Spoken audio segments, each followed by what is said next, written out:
Un informe periodístico publicado el sábado por el diario El Observador desató un terremoto político y llevó a que el presidente Tabaré Vázquez pidiera ayer la renuncia del ministro y el subsecretario de Defensa Nacional y cesara en sus funciones a 6 generales del ejército, entre ellos el nuevo comandante en jefe que no llevaba 2 semanas en el cargo.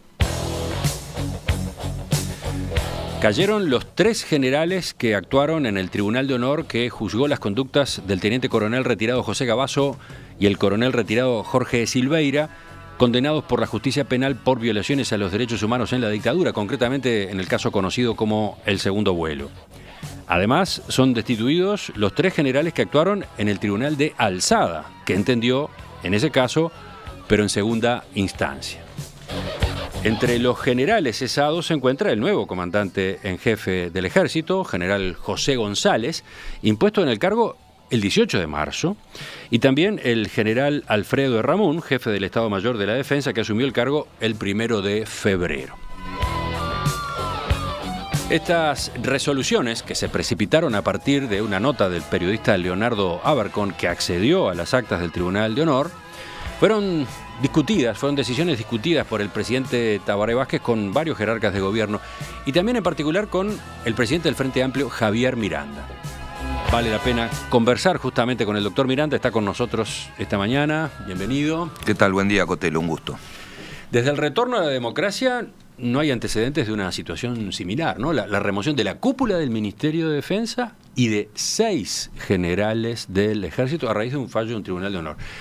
Una primera reflexión general. Que sin duda es una medida trascendente, políticamente relevante. 7 generales, porque también en la misma circunstancia se ha cesado el entonces comandante en jefe del ejército, Manini Ríos, y presenta renuncia el ministro de Defensa y el subsecretario. Sin duda es un hecho absolutamente relevante desde el punto de vista político y en la política del gobierno en materia de relacionamiento con las Fuerzas Armadas y sometimiento del poder militar al poder civil. Sí, decíamos 6 más 1, 7 generales. Ha caído la mitad de los oficiales generales en actividad en un mes. Sí, sí, por distintas circunstancias, bueno, no tan distintas circunstancias, pero por hechos que están relacionados con el actuar, con la actuación de militares durante la dictadura, relacionado con hechos acaecidos durante la dictadura cívico-militar que implican graves violaciones a los derechos humanos, ¿no? Estamos en presencia de una situación de confirmación brutal de una desaparición forzada. Yo decía, usted habló ayer con el presidente de la República. ¿Cómo fue esa conversación? ¿Le informó simplemente a usted o lo consultó sobre los pasos que estaba dando? No, me informó. El presidente es el que decide. En todo caso, vista además la circunstancia política presentada y el hecho de que además se reunía el secretariado del Frente Amplio, como se reúne todos los lunes, era lógico que el presidente informara a la fuerza política de los pasos que estaba dando. Sí, agrego 2 datos de contexto. Durante el fin de semana habían surgido de varios dirigentes del Frente Amplio reclamos de remoción del comandante jefe del Ejército. Sí, así es. Algunos sectores y algunas personalidades del Frente Amplio se habían expresado en ese sentido. Por otro lado, resulta que usted está muy vinculado a estos asuntos o a una parte de estos asuntos.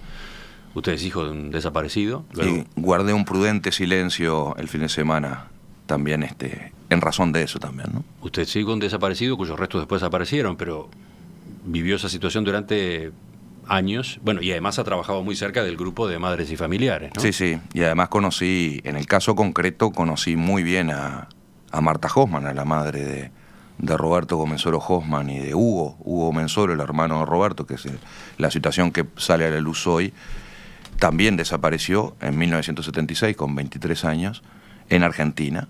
Y sus restos, los 2 hermanos dos de los hermanos, uno en marzo del 73 y otro en el 76. Abril del 76 desaparece Hugo y sus restos son recuperados en Argentina por actuación del equipo argentino de antropología forense e inhumados en Uruguay. Y en época de la Comisión para la Paz, allá por el año 2000, aquella iniciativa del presidente Valle permitió recuperar el cráneo de Roberto Comensoro, de quien fuera después se identificara como Roberto Comensoro Hoffman, en una actuación que quiero recordar que en aquel momento el juez letrado de Paso de los Toros que tomó este asunto era el hoy fiscal de corte, Jorge Díaz. Yo le preguntaba por su conversación, por su reunión de ayer con el presidente Vázquez. ¿Cuál fue su reacción? No, básicamente de apoyo al presidente. El presidente me informa y para que traslade a la fuerza política la decisión que tomó de remover al comandante en jefe del ejército y a los miembros de los tribunales de honor, de los tribunales militares de honor, que habían actuado al haber tomado conocimiento de los contenidos de las actas de esos tribunales de honor. Ahora, ¿cómo entra en su valoración, en su análisis, el hecho de que nada de esto que pasó ayer habría ocurrido si no se hubiese publicado el sábado el informe del periodista Leonardo Abercon, que logró acceder a las actas del Tribunal de Honor y reveló lo que Gavazo confesó allí? Sí, con total preocupación. En primer lugar porque la actuación del Tribunal de Honor debió haber dado cuenta de la confesión que hace el coronel retirado Gavazo sobre su participación en graves violaciones a los derechos humanos. De acuerdo a lo que dispone la norma reglamentaria de los tribunales de honor, el decreto 55 de 1985, el Tribunal de Honor debió haber cesado su actuación y haber dado cuenta a sus superiores a efectos de que se tomara eventualmente una acción de presentar ante la justicia la existencia de elementos que hacían presumir la comisión de delitos. Esto no fue lo que sucedió, esto es un hecho grave sin duda, y que bueno, que efectivamente a partir de la publicación de periodista del Observador sale a la luz las actas, ¿no? Sí, claro, pero usted carga las tintas en el Tribunal de Honor, o los Tribunales de Honor, el de primera instancia y el de alzada. Está la pregunta a propósito de qué pasó más arriba del Tribunal de Honor, ¿no? Cómo se manejó esa información, bueno, en el comando del Ejército, claro, y en el Ministerio de Defensa. Sí, de acuerdo. Y en Presidencia de la República. De acuerdo. ¿No? El presidente transmite ayer, y esto lo publica hoy la prensa, con algún matiz, pero lo publica hoy la prensa, el presidente lo primero que manifiesta es que asume la responsabilidad política. Él asume la responsabilidad política, no puede ser de otra manera. ¿Qué quiere ¿no? decir eso? Que asume la responsabilidad política, efectivamente toma las decisiones que tiene que tomar, en virtud de que como se procesó esta información, no fue la adecuada y dispone además el envío de los antecedentes a la justicia penal, que es lo que corresponde. Ya volveremos a eso, pero me gustaría acumular 2 o 3 datos para que el oyente se ubique en un proceso que es francamente entreverado, ¿no? Que además, bueno, están de por medio tribunales de honor cuya dinámica, cuyos criterios no manejamos todos, ¿no?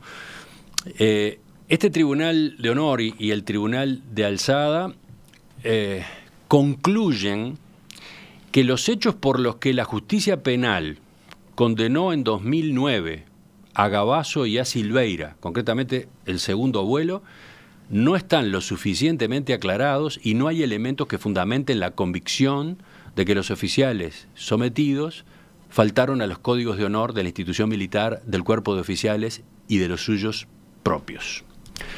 O sea, con respecto al tema que en principio debían abordar, sacan esta conclusión. Sí. No hay elementos suficientes para entender que con su comportamiento, si es que lo hubo en aquel caso, afectaron el honor. Pero en estas actuaciones hay otra derivación a propósito del caso del militante de Tupamaro Roberto Comensor, de quien estábamos hablando recién, desaparecido en marzo de 1973, un caso que ameritó en 2010 el procesamiento con prisión del coronel retirado Juan Carlos Gómez, que después fue sobreseído luego de pasar 3 años y medio en la cárcel al observar la justicia que no había pruebas suficientes para dictaminar su culpabilidad. ¿Qué es lo que el Tribunal de Honor y el Tribunal de Alzada sí entienden? Que existió falta contra el honor de parte de Gavazo y Silveira porque ambos, teniendo conocimiento de la condena al coronel Gómez, no le comunicaron a la justicia penal que su colega era inocente. Brevemente, un comentario sobre esto que resuelve el Tribunal de Honor, comentario suyo. El presidente de la República en ese caso, si bien homologa el dictamen del Tribunal de Honor Militar, no comparte los fundamentos. Pero ahí hay un dato relevante, del que tengo conocimiento directo además, que fue la privación de libertad, la injustificada privación de libertad de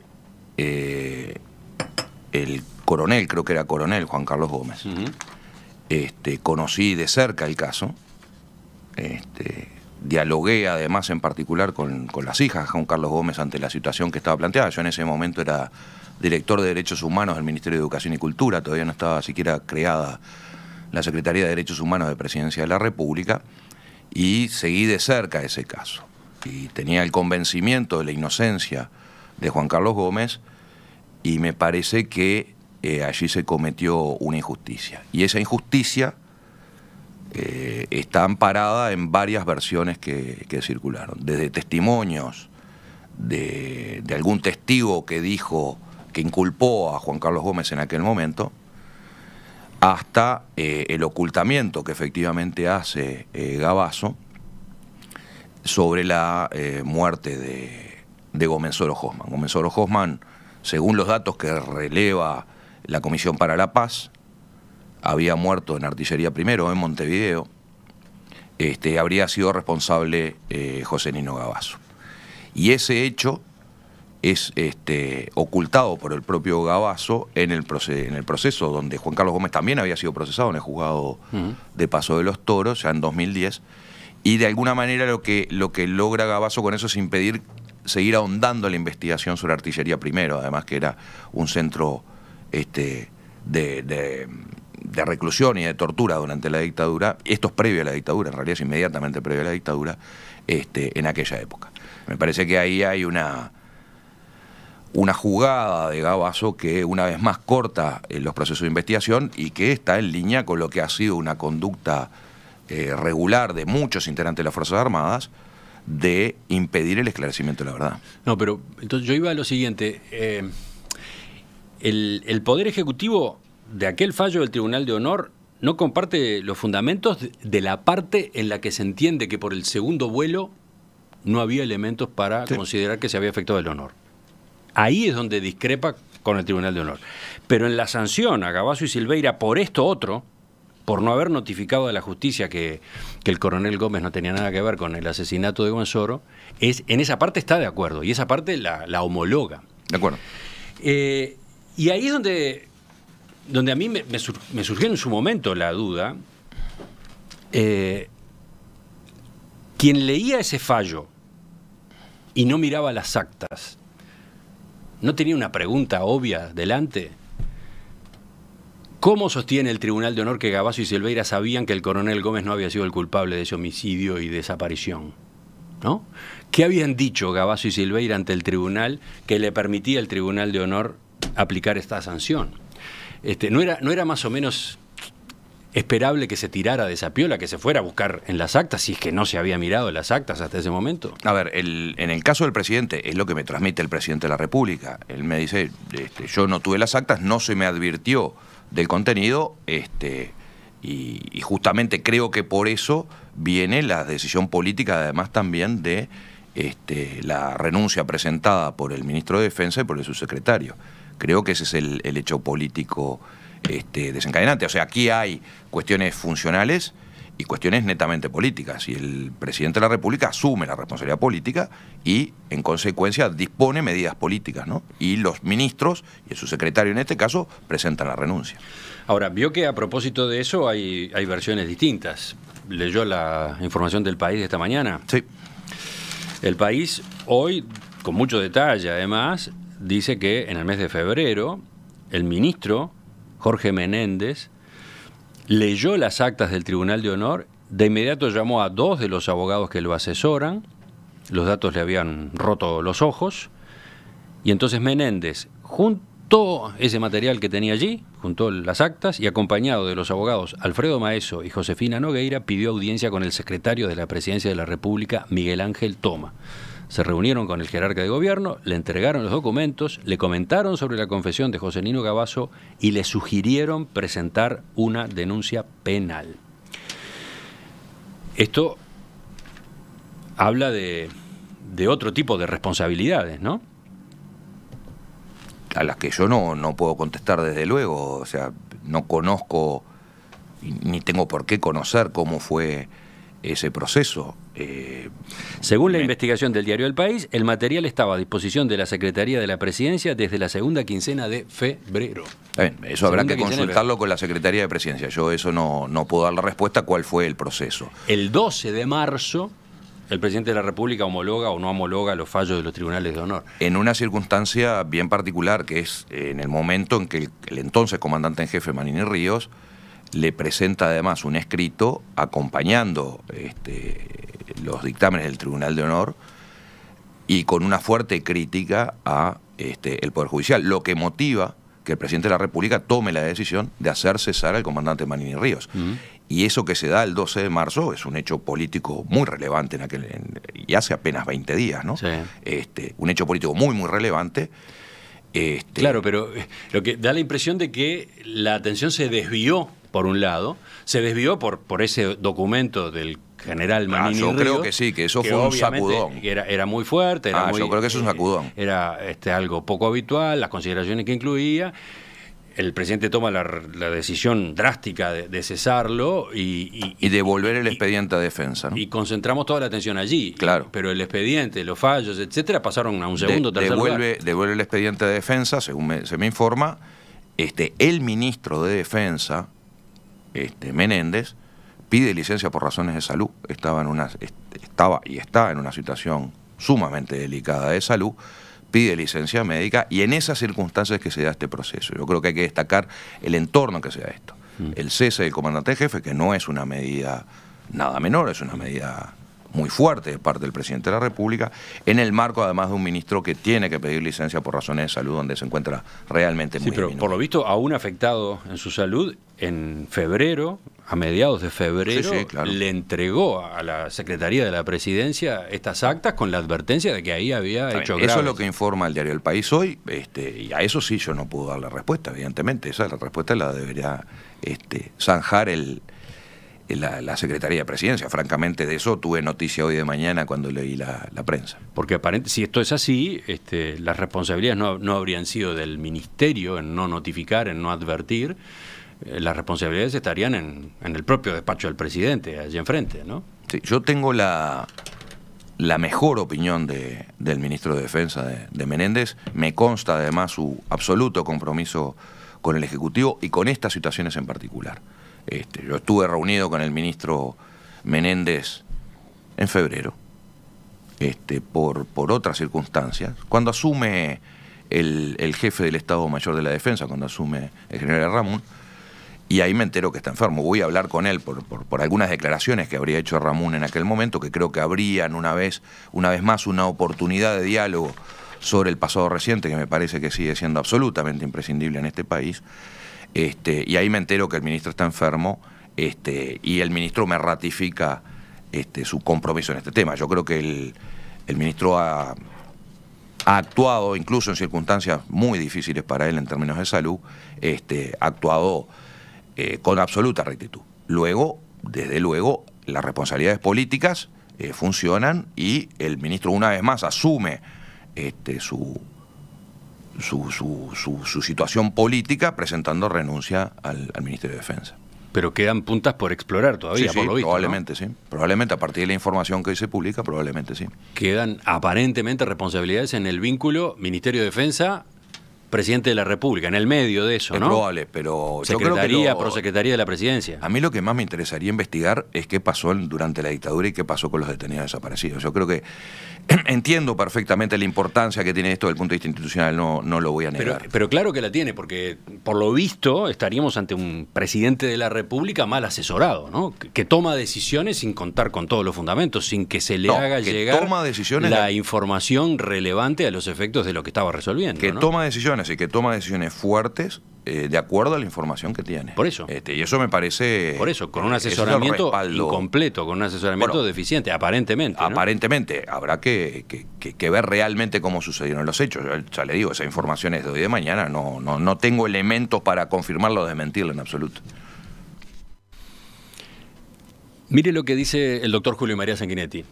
Ayer, en un tuit a propósito de toda esta situación, escribió: fue un error del gobierno homologar un horroroso fallo del tribunal. Fue otro error designar un comandante cuestionable. Es un acierto sacarlos a todos. No ha habido adecuada conducción en un tema esencial. Me gustaría conocer su opinión sobre esta opinión enseguida, cuando empecemos la segunda parte de la entrevista. Doctor Miranda, después de hacerle una cantidad de preguntas sobre cómo ocurrieron las cosas, sobre cómo se manejaron estos tribunales de honor y cómo se procesó sus fallos a nivel del Ministerio de Defensa y la Presidencia de la República, yo remataba el bloque anterior con la opinión del doctor Julio María Sanguinetti, que puso ayer: fue un error del gobierno homologar un horroroso fallo del tribunal, fue otro error designar un comandante cuestionable, es un acierto sacarlos a todos, no ha habido adecuada conducción en un tema esencial. ¿Qué dice usted? Que coincido con el doctor Sanguinetti que es un tema esencial. Era un tema esencial en 1985. Y lo fue en el primer gobierno del doctor Sanguinetti, cuando él impulsó una ley de amnistía para perdonar todos estos delitos. Cuando acordó con el Partido Nacional en aprobar la ley de caducidad. Cuando designó fiscales militares para llevar adelante las investigaciones del artículo 4 de la ley de caducidad. Creo que ha sido una infeliz declaración del doctor Sanguinetti en función de lo que ha sido su actuación en estos temas históricamente. Recién en el año 2000, con la conformación de la Comisión para la Paz, fue posible avanzar en la búsqueda de la verdad. En cambio, entre 1985 y 1990, y entre 1995 y 2000, las dos presidencias del presidente Sanguinetti, del entonces presidente Sanguinetti, fue imposible avanzar en la búsqueda de la verdad.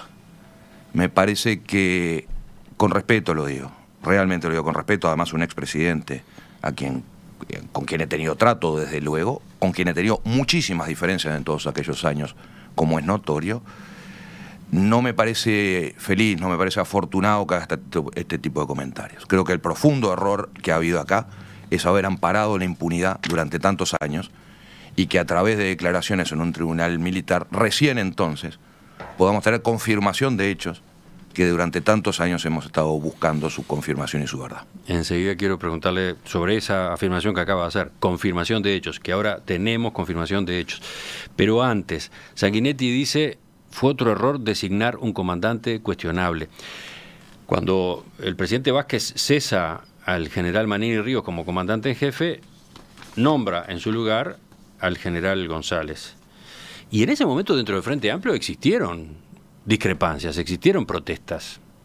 Se entendió que no era muy lógico nombrar como comandante en jefe a alguien que había integrado esos tribunales de honor. Sí. Tribunales de honor con cuyos fallos el Poder Ejecutivo discrepaba.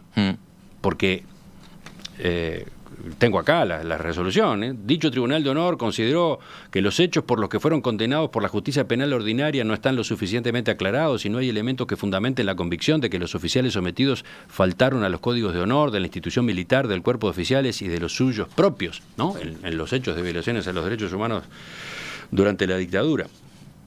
Y recuerda eso, la resolución del Poder Ejecutivo, y discrepa, plantea frontalmente su discrepancia con esa conclusión. Sin embargo, nombra a uno de los integrantes de ese tribunal comandante en jefe. Es un hecho, comparto totalmente los fundamentos de la resolución del Poder Ejecutivo en cuanto a la valoración del Tribunal de Honor. Es inaceptable que un Tribunal de Honor militar diga que no hay violación del honor militar cuando hay directamente hasta confesión de la comisión de delitos. Es una barbaridad, realmente es una barbaridad. Es más, el Tribunal de Honor, insisto, debió haber suspendido sus actuaciones y haber dado pase a los superiores para en definitiva recaer en la justicia. Así todo, el presidente de la República decide designar al comandante... Dejando de lado lo de Gavasio y el caso Comensoro... No, está claro. Dejando de lado eso. Sí, no, esto es el centro del tema, bien, ¿no? Pero teniendo en cuenta que el Tribunal de Honor, en los hechos vinculados con el segundo vuelo, decía que no había elementos en las actuaciones de la justicia penal para sacar ninguna conclusión que implicara que hubiera habido afectaciones al honor. Eso lo había dicho el Tribunal de Honor, integrado por el general González. Es así. Yo creo que ahí pesa efectivamente el antecedente del general González en su actuación cuando era ministra de Defensa en el primer gobierno del doctor Vázquez, era asesor de Azucena Barruti. Creo que eso fue lo que pesó, y las confianzas. Y creo, y esto es una opinión a título estrictamente personal, creo que lo que pesa también es la intención del presidente. Bueno, estoy destituyendo al comandante en jefe del ejército para designar un nuevo comandante en jefe del ejército.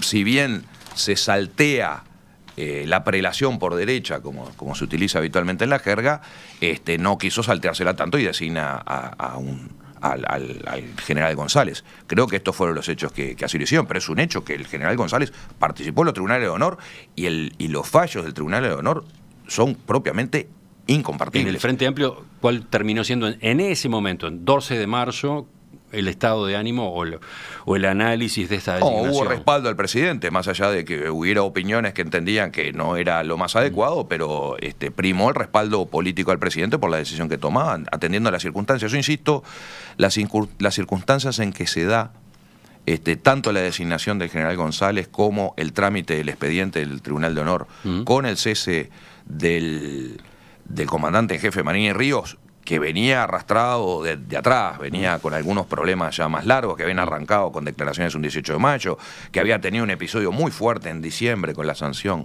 de 30 días de arresto a rigor, en fin, venía muy caldeado, por decirlo de alguna manera, el ambiente, y todavía con un ministro de Defensa que estaba en una situación de salud sumamente delicada. En ese marco se toma esa decisión.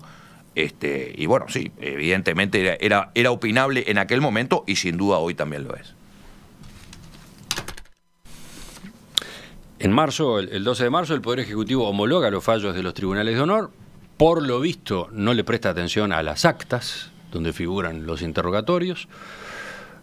Ya estuvimos examinando por qué puede haber pasado para que no se tuviera en cuenta ese material. Lo cierto es que ahora las actas trascienden, o por lo menos parcialmente, el sábado con esta nota de Leonardo Abercorn en El Observador.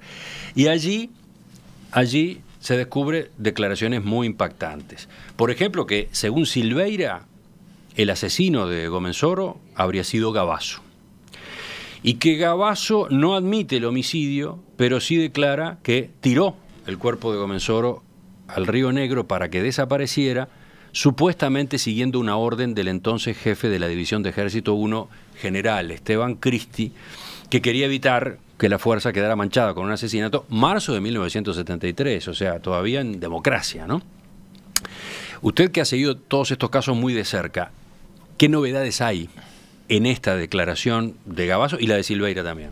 Yo creo que lo que hay particularmente en la declaración de Gavazo en el Tribunal del Honor es una confirmación de un hecho. En el expediente que se tramitó en Paso de los Toros, a raíz de la restitución del cráneo de quien luego fue identificado como Roberto Gomenzoro Hoffmann, aparece todo este relato. En ese expediente lo que sucedió es que hubo un testimonio de alguien que dice haber pertenecido al MLN Tupamaros, que se indicaba como responsable a Juan Carlos Gómez. Y en base a ese testimonio, simplemente se procesa con privación de libertad, con privación cautelar de libertad, y así se transita.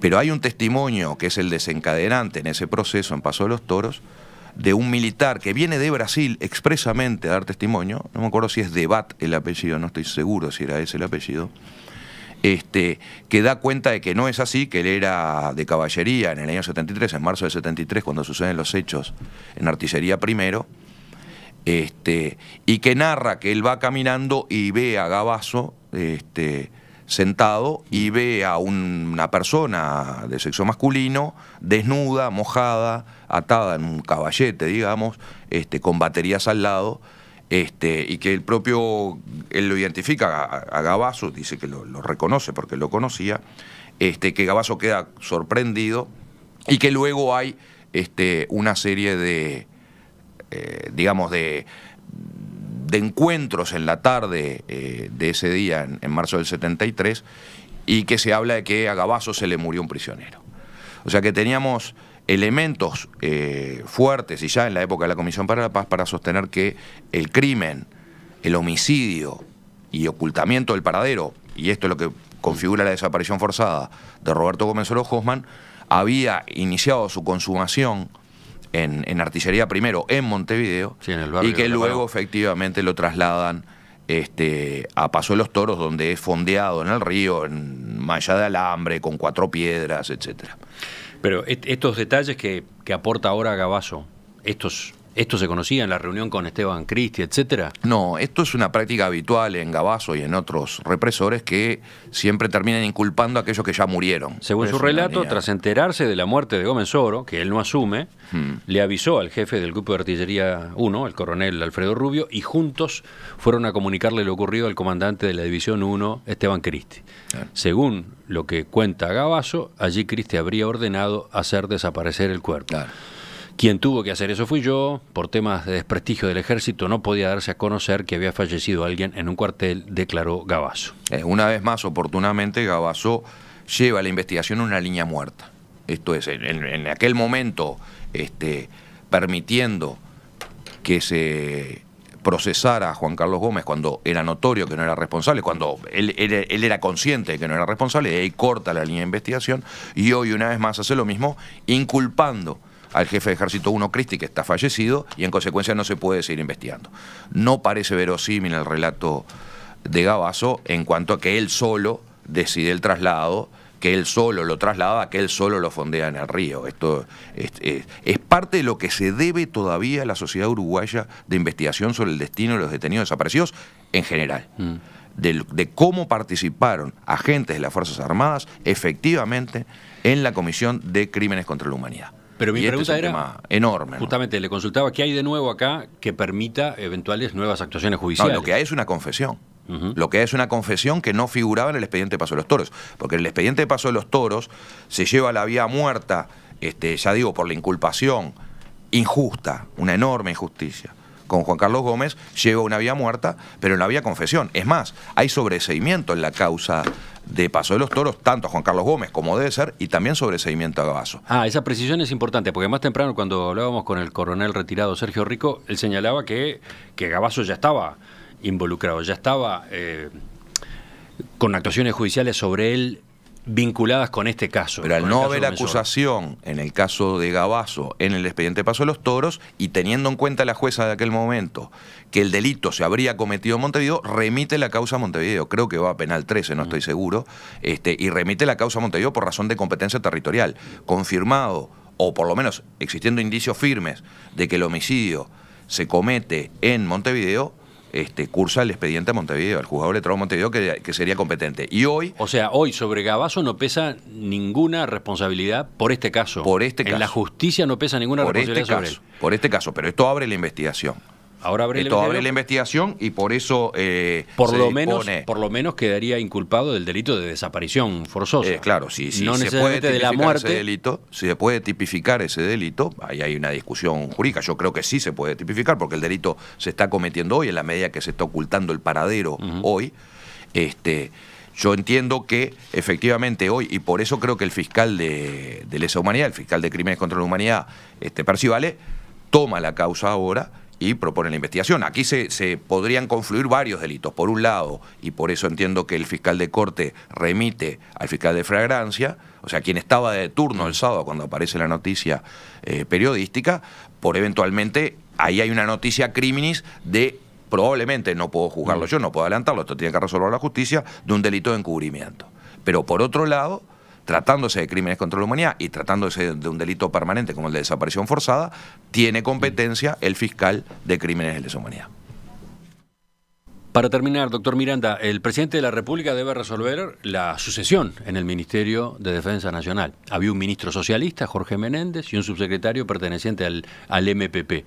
¿Qué está previsto en esta materia? El presidente está decidiendo en estas horas quién va a suceder a Jorge Menéndez en la conducción del Ministerio de Defensa. Según me informó el presidente, va a solicitarle a quien designe que designe a su subsecretario. Me parece de todo rigor. Hay algún trascendido de prensa hoy sobre eventuales nombres que no quiero confirmar de ninguna manera, porque me parece que corresponde que sea el presidente de la República quien informe quién va a desempeñar la cartera. Ahora, ¿no tiene el Frente Amplio una debilidad en esta materia? ¿Sabe por qué se lo pregunto? Porque ¿cuántos nombres posibles hay para este cargo? José Bayardi se terminó. ¿Qué ha pasado con el Frente Amplio y su manejo de la cuestión de las Fuerzas Armadas? No, yo creo que el Frente ha estado atento al manejo de las cuestiones de las Fuerzas Armadas en general. Probablemente. Durante años se delegó el asunto en, entre comillas, ex Tupamaros, ¿no? Fernández Huidobro, Rosadilla, etc. No estoy tan de acuerdo. Siempre hubo una comisión de defensa vinculada a la mesa política del Frente Amplio. Es más, hoy también existe. De hecho, se está estudiando la ley orgánica militar, que ese me parece uno de los temas centrales hoy a tratar. Quiero ver esa discusión en este nuevo contexto, ¿no? Yo quiero ley orgánica militar. Se complicó totalmente. Un decreto ley de la dictadura no debería ser el reglamento que rija las Fuerzas Armadas hoy. Y además, yo creo que la emergencia en especial que tiene esto, es parte de la discusión que hay en la ley orgánica militar hoy, es sobre los tribunales de honor militares, ¿no? Pero mi pregunta Acá hay una cuestión. Mi pregunta era la otra. ¿Tiene equipo el Frente Amplio en esta materia? Sí, yo creo que sí tiene, porque yo creo que el Frente Amplio es el que, como fuerza política, que ha llevado más seriamente la cuestión militar adelante. Desde la creación de grupos de trabajo para la conformación de la Ley Marco de la Defensa Nacional, que creo que fue un avance notorio, sustancial, hasta la actual discusión de la Ley Orgánica Militar. Y es el propio ministro Menéndez el que promueve una nueva Ley Orgánica Militar. Yo creo que, además, dada la circunstancia de salud del ministro, me resulta particularmente doloroso la situación planteada, pero además porque él es el artífice de un proyecto de ley orgánica militar que yo creo que es muy, muy bueno y que destierra lo que es un decreto ley de la dictadura del año 74, que es insostenible desde el punto de vista como disciplina militar. Acá hay que civilizar a las Fuerzas Armadas. Pero ¿cuántos nombres hay para ministro de Defensa? ¿Cuántos nombres claros, nítidos hay para ministro de Defensa? No sé cuántos hay, si hay 2, 3, 5, francamente no lo sé. Dígame cuántos nombres para ministro de Defensa hay en el país. Ya no en el Frente Amplio, en el país. Pero el Frente Amplio está en el gobierno hace 15 años. Por supuesto, y de hecho designa ministros y ha tenido un buen desempeño en la defensa. No entiendo cómo más puedo responder a esto en el sentido de que hay personas indicadas para esto. Hay que pensar que es el último año de este gobierno. Creo que el presidente está pensando en alguna persona que tiene trayectoria, que conoce el tema, justamente para transitar este último año. Doctor Javier Miranda, gracias por acompañarnos. Hasta la próxima. Con mucho gusto, hasta la próxima.